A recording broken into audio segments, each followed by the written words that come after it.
मुझे आता चावल ऊपर है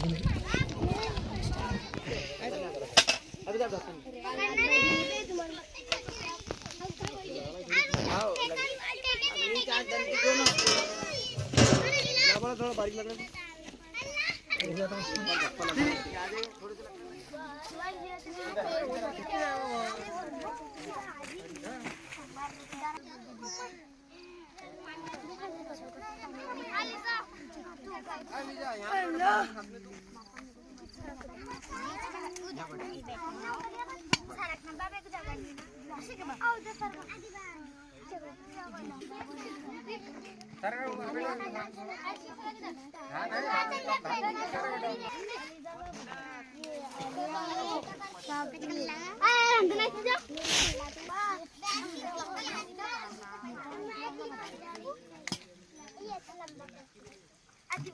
साथ खाना दिवा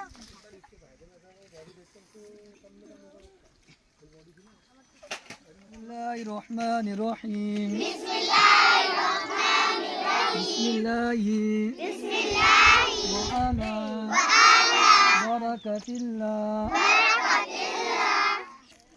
और आराम से खाना बच्चों को लगा दो बिंदास बोलो बोलेंगे जो तो बाटा गाड़ी से उनका पेट भरेंगे काजू पुलाव काजू पे जूम करो सर कर दिया काजू ऊपर गाड़ी से बताओ जरा काजू है नहीं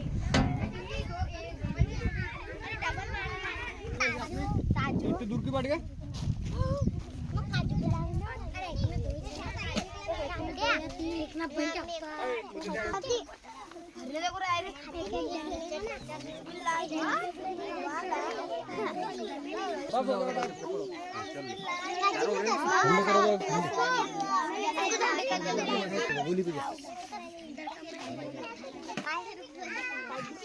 रेहान क्या खा रहा है रेहान? हाँ कश्मीरी पुलाव ये बता ये तो बहुत भारी है। काजू पुलाव